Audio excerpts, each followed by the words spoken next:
Marcia Goldstein. This isn't my real body. My real body is much, much younger and really quite attractive. You must be wondering how I ended up looking like this, but I can explain. One Sunday morning, many decades ago, I came upon a woman on M Street in Georgetown who was extremely upset. She was pacing back and forth, red-faced and crying, visibly shaking from the effort to stay in control of herself. I asked her what the matter was and whether I could help. She broke down at that point and told me that over the past few months she had developed a relationship with a man on the internet. They'd been carrying on a rich and rewarding correspondence and had developed genuine feelings for each other, to the point at which they had agreed that she would come to Washington and meet him this morning at Clyde's for brunch.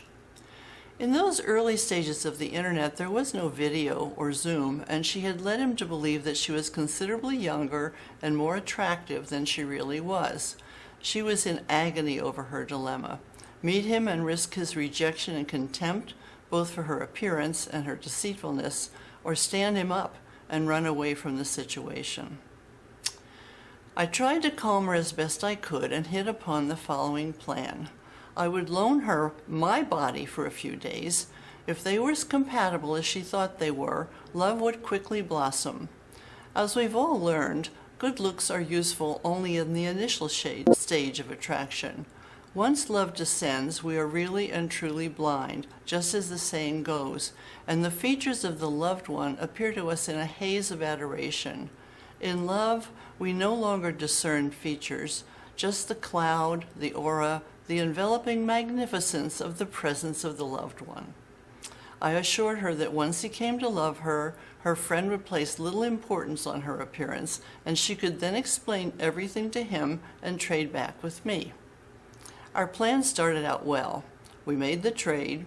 She pulled herself together and went into Clyde's to keep their date. He loved her in that body, was absolutely mad for her.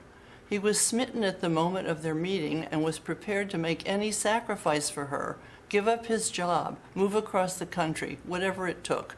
She was everything he had been waiting for all his life. Unfortunately, the love he felt for her didn't hold a candle to the love she came to feel for herself. Living in that body changed her world overnight, and she couldn't handle it. She had never felt so alive, so central to everything that was going on in the universe. For the first time in her life, she was noticed. She was admired, adored. Her own head was turned by the fact that other heads turned to follow her wherever she walked. I suppose I don't need to tell you what happened next. She saw the world opening up for her and decided that she had no need or interest in locking herself into a relationship.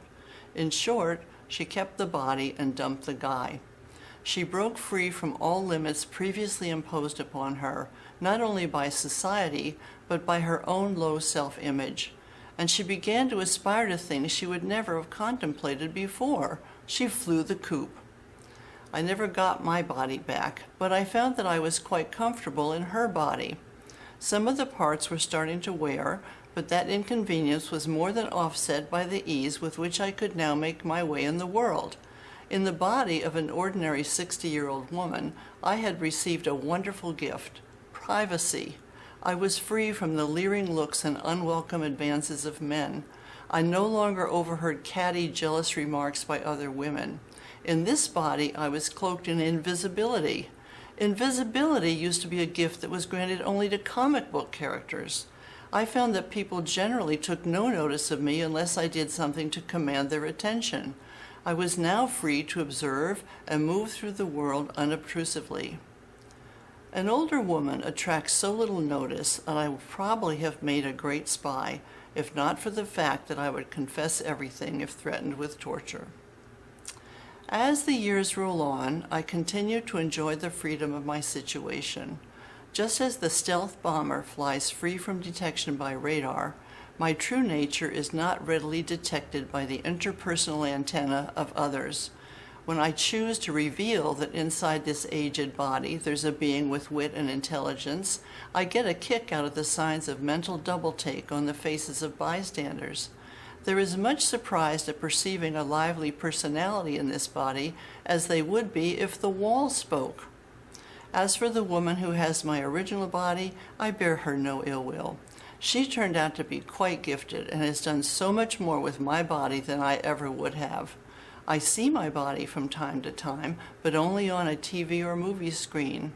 Like the rest of America, I dote on this popular actress, but I also feel special pride in the role that my body has played in her success. You know her as Julia Roberts. I wonder if she ever thinks of me. Thank you.